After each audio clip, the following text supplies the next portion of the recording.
Sir ಕಾಲೇಜಲ್ಲಿ ಎಷ್ಟೊಂದು ಬೆಂಚ್ಗಳು damage ಆಗಿದೆ ಸರ್. ಆ್ಯಂಡ್ ಕೆಲವು ಬೆಂಚ್ಗಳು ಮುರಿದೇ ಹೋಗಿದೆ. ಮತ್ತು ಲೈಬ್ರರಿಗೆ ಒಂದಷ್ಟು ಬುಕ್ಸ್ಗಳು ಶಾರ್ಟೇಜ್ ಆಗಿದೆ ಸರ್. ಇಡೀ ಕ್ಯಾಂಪಸಲ್ಲಿರೋದು ಒಂದೇ ಕ್ಯಾಂಟೀನು, ಅಲ್ಲೂ ಕಾಫಿ ಮೇಕಿಂಗ್ ಮಿಷಿನ್ನು ಮತ್ತು ಫ್ರಿಡ್ಜ್ ಎಲ್ಲ ಡ್ಯಾಮೇಜ್ ಆಗಿದೆ, ರಿಪ್ಲೇಸ್ ಆಗಬೇಕು. ಮತ್ತು ಬಾಯ್ಸ್ ವಾಶ್ರೂಮು ಗರ್ಲ್ಸ್ ವಾಶ್ರೂಮು ಎರಡೂ ರೆನೋವೇಟ್ ಮಾಡಿಸಿ ಕ್ಲೀನಾಗಿ ಮೇಂಟೈನ್ ಮಾಡಬೇಕು. ಎಲ್ಲ ಎನ್ವೆಲೋಪಲ್ಲಿ ನೋಟ್ ಡೌನ್ ಮಾಡಿದ್ದೀನಿ ಸರ್, ಒಂದ್ಸಲ ನೋಡ್ಕೊಳ್ಳಿ.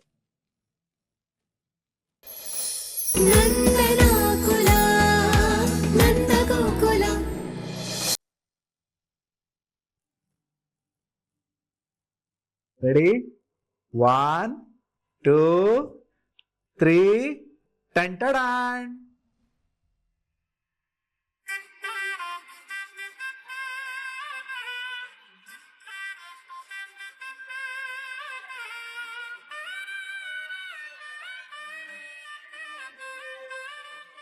ಮೋಹನ, ಮೋಹನ ಹೇಗೋಗಿದ್ಯಾ? ಚಿನ್ನ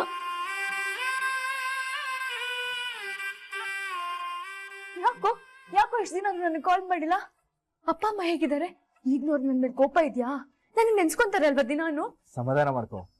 ಈಗ ಒಂದೇ ಸಮ ಪ್ರಶ್ನೆ ಕೇಳ್ತಿದ್ರೆ ಅವ್ನು ಏನು ಉತ್ತರ ಕೊಡ್ತಾನೆ? ಅಯ್ಯೋ, ನಾನೊಬ್ಳು ಅತ್ತೆ ಅತ್ತೆ ನನ್ನ ತಮ್ಮ ಮೋಹನ ಅಂತ. Hi aunty. ಚೆನ್ನಾಗಿದ್ಯಪ್ಪ? ಚೆನ್ನಾಗಿದ್ದೀನಿ ಆಂಟಿ. ಮೋಹನ, ಇವ್ರೇ ನಮ್ಮ ಅತ್ತೆ ಕಣೋ, ತುಂಬಾ ಒಳ್ಳೆಯವರು. ನನಗೆ ಎಷ್ಟು ಚೆನ್ನಾಗಿ ನೋಡ್ಕೋತಿದ್ದಾರೆ ಗೊತ್ತಾ? ಅಯ್ಯಯ್ಯೋ, ಹಾಗೆಲ್ಲ ಏನಿಲ್ಲಪ್ಪ. ನಿಜ ಹೇಳ್ಬೇಕು ಅಂದ್ರೆ ಇವಳೆ ನಮ್ಮನ್ನೆಲ್ಲ ನೋಡ್ಕೋತಾ ಇರೋದು. ಮೋಹನ, ನೀನ್ ನನ್ನ ಇಲ್ಲಿವರೆಗೂ ಹುಡ್ಕೊಂಡ್ ಬಂದಿದೆ ಅಂದ್ರೆ ನಂಗೆ ನಂಬಕ್ಕೆ ಆಗ್ತಿಲ್ಲ ಕಣೋ. ನೀನ್ ನಂಬಲ್ಲ. ಈಗಷ್ಟೇ ಅತ್ತೆ ಹತ್ರ ನಿನ್ ಬಗ್ಗೆನೇ ಹೇಳ್ತಿದ್ದೆ, ನೀನ್ ಮಿಸ್ ಮಾಡ್ಕೋತಿದ್ದೆ ಅಂತ. ಬೇಕಾದ್ರೆ ಕೇಳು. ನನಗೆ ಈಗ ನಂಬಕ್ಕೆ ಆಗ್ತಿಲ್ಲ ಗೊತ್ತಾ? ಅಯ್ಯೋ ಅಕ್ಕ, ನಾನು ನೀನ್ ನೋಡ್ಬೇಕು ಅಂತ ಎಷ್ಟು ಕಾಯ್ತಿದೆ ಗೊತ್ತಾ?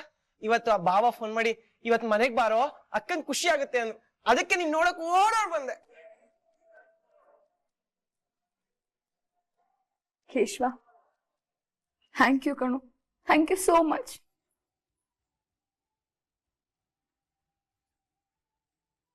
ಅಲ್ಬೇಡ. ನನ್ನ ತಮ್ಮ ಮನೆ ತೋರಿಸ್ತೀನಿ. ಮೋಹನ, ಇದು ಅಡ್ಗೆ ಮನೆ. ನನಗೂ ಅತ್ತೆಗೂ ಇದೊಂಥರ ಅಡ್ಡ. ಎಷ್ಟು ಮಾತಾಡ್ತೀವಿ ಗೊತ್ತಾ? ಬಾಯಿನ ತೋರಿಸ್ತೀನಿ. ಇದಿದೆಯಲ್ಲ, ಇದು ನಮ್ಮ ಅತ್ತೆ ಮಾವನ್ ರೂಮು. ನಮ್ ರೂಮ್ ತೋರಿಸ್ತೀನಿ ಬಾ.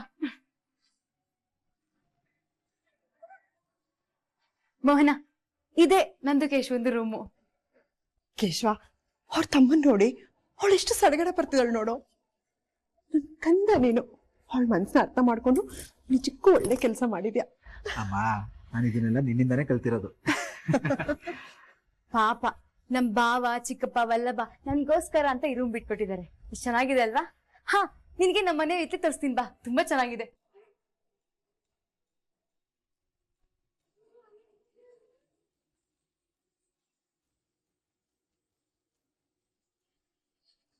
ಕೇಶವ, ನನಗೂ ಮೇಲಿನ ಹಾಗೆ ನಮ್ಮ ಅಣ್ಣಂದ್ರನ್ನ ಕರ್ಕೊಂಡ್ಬಂದು ನನ್ನ ತವ್ರ ಮನೆಯೆಲ್ಲ ತೋರಿಸ್ಬೇಕು ಅಂತ ಆಸೆ ಆಗತ್ತೆ.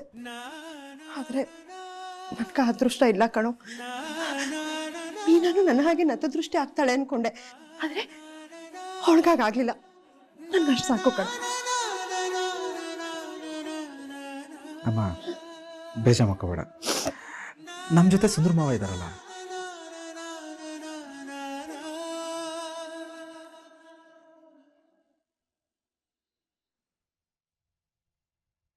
ಸರ್ ಕಾಲೇಜಲ್ಲಿ ಎಷ್ಟೊಂದು ಬೆಂಚ್ಗಳು ಡ್ಯಾಮೇಜ್ ಆಗಿದೆ ಸರ್. ಆ್ಯಂಡ್ ಕೆಲವು ಬೆಂಚ್ಗಳು ಮುರಿದೇ ಹೋಗಿದೆ. ಮತ್ತು ಲೈಬ್ರರಿಗೆ ಒಂದಷ್ಟು ಬುಕ್ಸ್ಗಳು ಶಾರ್ಟೇಜ್ ಆಗಿದೆ ಸರ್.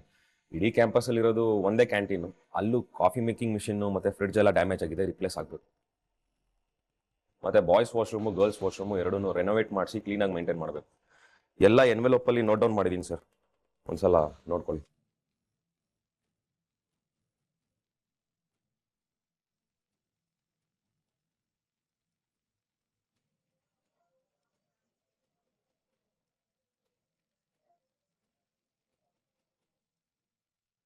ಜಗದೀಶ್, ಸ್ವಲ್ಪ ಇಲ್ಲಿ ಬನ್ನಿ ಸರ್.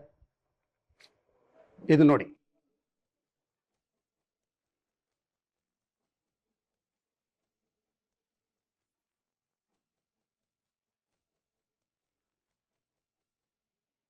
ಜಗದೀಶ್, ಈ ಕೆಲಸಕ್ಕೆಲ್ಲ ಮ್ಯಾನೇಜ್ಮೆಂಟ್ ಇಂದ ದುಡ್ಡು ಆಲ್ರೆಡಿ ಸ್ಯಾಂಕ್ಷನ್ ಆಗಿದೆ ಅಲ್ವಾ? ಆದ್ರೆ ಕೆಲಸ ಇನ್ನೂ ಯಾಕಾಗಿಲ್ಲ? ಸರ್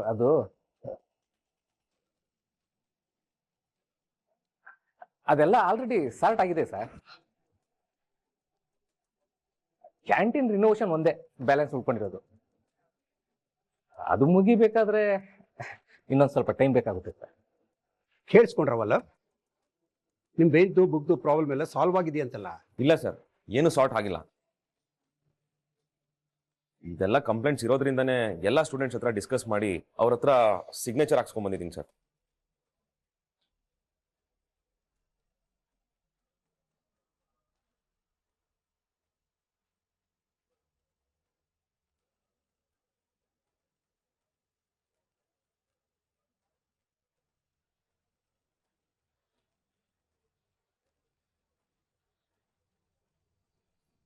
ಈ ಜಗದೀಶ್, ಎಲ್ಲ ಪ್ರಾಬ್ಲಮ್ ಸಾಲ್ವ್ ಆಗಿದೆ ಅಂತ ಹೇಳಿದ್ರಲ್ರಿ, ಈಗ ನೋಡಿದ್ರೆ ಸ್ಟೂಡೆಂಟ್ಸ್ ಎಲ್ಲ ಕಂಪ್ಲೇಂಟ್ ಮಾಡಿದಾರಲ್ಲ.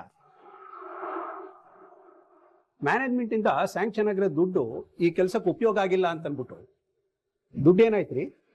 ಸರ್ ಅದು ಸರ್, ಏನ್ರಿ ಅದು? ಕಾರಣ ಹೇಳ್ಬೇಡ್ರಿ. ಮಾನ್ಯ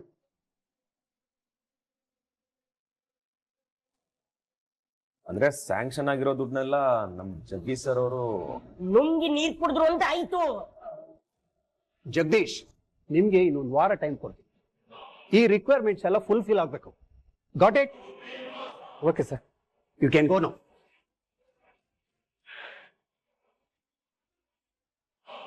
ವಲ್ಲಭ್, ಆದಷ್ಟು ಬೇಗ ಈ ಪ್ರಾಬ್ಲಮ್ಸ್ ಎಲ್ಲ ರಿಸಾಲ್ವ್ ಮಾಡ್ತೀನಿ. I am really proud of you my boy. General secretary ಆದ್ಮೇಲೆ ಗುಂಪು ಕಟ್ಕೊಂಡು ಸುತ್ತಾಡ್ಕೊಂಡು ಓಡಾಡ್ತಾ ಇರ್ತಾರೆ. ಆದ್ರೆ ನೀನು ಕಾಲೇಜಿರೋ ಪ್ರಾಬ್ಲಮ್ನ ಐಡೆಂಟಿಫೈ ಮಾಡಿ ಅದನ್ನ ರಿಸಾಲ್ವ್ ಮಾಡಬೇಕು ಅಂತ ನಿನ್ನ ಟೈಮ್ನ ಡಿವೋಟ್ ಮಾಡ್ತಾ ಇದೆಯಲ್ಲ, I am really appreciating you. Keep going. Sure sir, any time. Thank you.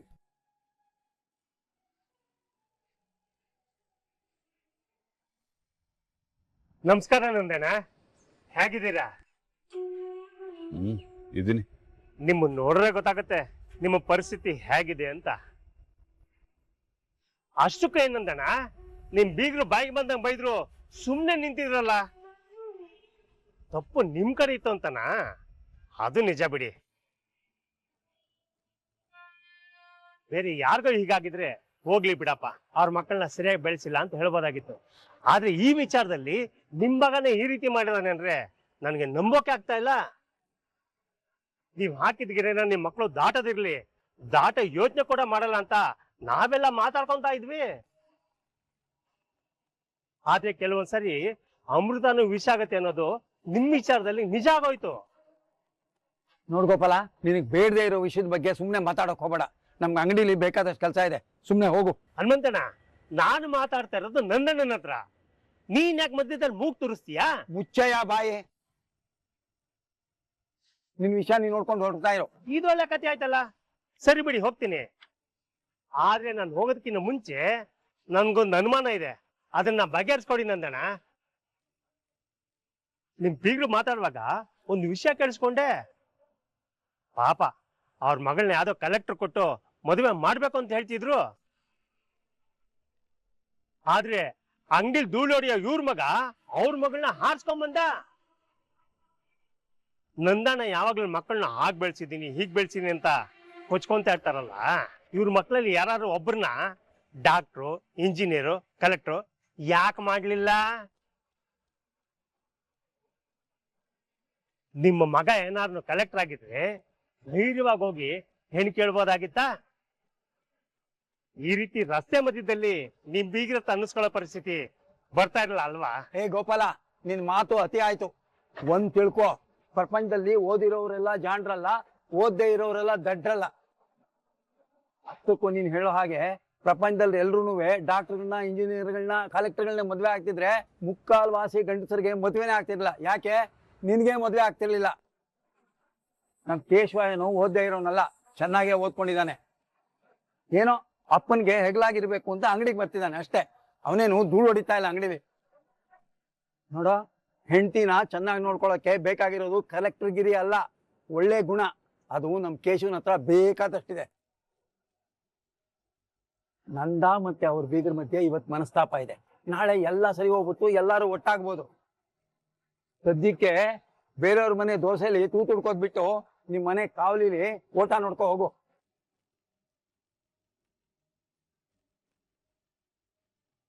ನೀನ್ ಬೇಜಾರು ಮಾಡ್ಕೋಬೇಡ ನಂದ. ಕೆಲವರಿಗೆ ಬಾಯಿ ಚಪಲ ಜಾಸ್ತಿ. ಬೇರೆಯವ್ರ ಮನಸ್ಸಿಗೆ ನೋವು ಮಾಡದೇ ಇದ್ರೆ ಅವ್ರ ಮನಸ್ಸಿಗೆ ಸಮಾಧಾನ ಇರಲ್ಲ. ನಡಿ ಅಂಗಡಿಗೆ ಹೋಗೋಣ.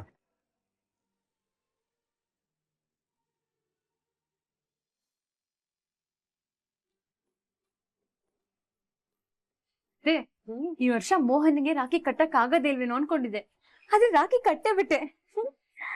ಈ ಸೀರೆ ಎಷ್ಟ್ ಚೆನ್ನಾಗಿದೆ ಅಲ್ವಾ ಅತ್ತೆ? ಇದು ನನ್ನ ಫೇವ್ರೆಟ್ ಕಲರ್.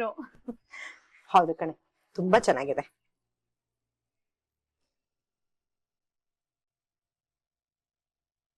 ಯಾಕತ್ತೆ, ಏನಾಯ್ತು? ನೀನ್ ಅದೃಷ್ಟವಂತೆ ಕಣೆ ಮೀನಾ. ಇವತ್ ಆಸೆ ಪಟ್ಟಿದ್ದು ಇವತ್ತೇ ಈಡೇರ್ಬಿಡ್ತು.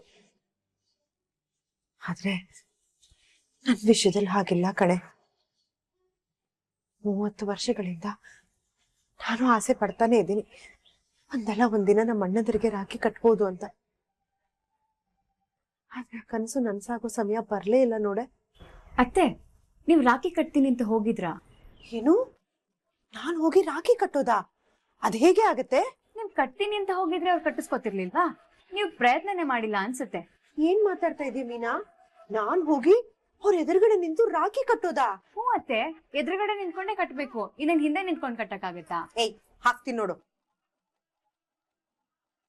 ಒಂದ್ ಕೆಲ್ಸ ಮಾಡಿ ಅತ್ತೆ, ರಾಖಿನ ಮೊದಲು ನಿಮ್ ಅಣ್ಣಂದಿರಿಗೆ ತಲುಪಿಸ್ ನೋಡಿ, ಏನ್ ಮಾಡ್ತಾರ ನೋಡೋಣ.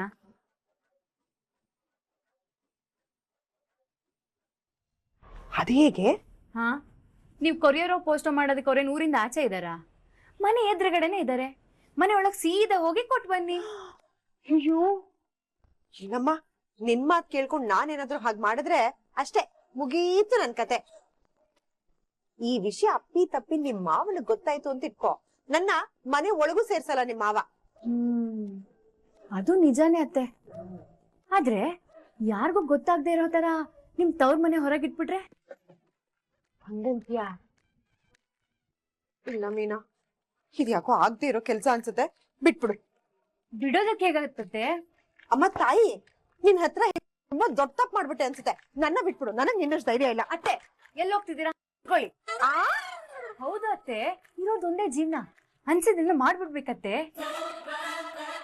ರಾಖಿ ಕಟ್ಟಕ್ಕಾಗಲ್ಲ ಅಂತ ಕೊರಗ್ತಾ ಇದ್ರೆ 30 ಅಲ್ಲ 50 ವರ್ಷ ಆದ್ರೂ ಆಗಲ್ಲ. ಈಗ ನೀವ್ ಮುಂದೆ ಊಟ ಇಟ್ಕೊಂಡ್ರೆ ಹೊಟ್ಟೆ ತುಂಬಿಡುತ್ತಾ?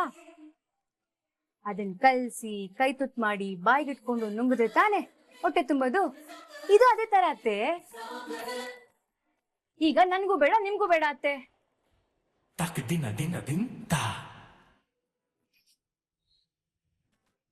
ನಿಮ್ ಅಣ್ಣಂದಿರ ಕಾರು ಯಾವಾಗ್ಲೂ ಮನೆ ಹೊರಗೆ ನಿಂತಿರುತ್ತೆ ತಾನೆ, ಅದ್ರಲ್ಲಿ ರಾಖಿ ಇಟ್ರೆ ಹೇಗಿರುತ್ತೆ? ಕಾರಲ್ಲ? ಹಾ, ಕಾರಲ್ಲಿ ಇಟ್ರೆ ಯಾರಿಗೂ ಗೊತ್ತಾಗಲ್ಲ. ನಿಮ್ ಅಣ್ಣಂದಿರ ಕಾರ್ ಹತ್ತಿದಾಗ ಅದನ್ನ ನೋಡ್ತಾರೆ, ರಾಖಿ ನೀವೇ ಕಳ್ಸಿದೀರಾ ಅಂತಾನೂ ಗೊತ್ತಾಗತ್ತೆ. ಅವಾಗ ಅದನ್ನ ಕಟ್ಕೋತಾರಲ್ವೋ, ನೋಡಿದ್ರೆ ಆಯ್ತು.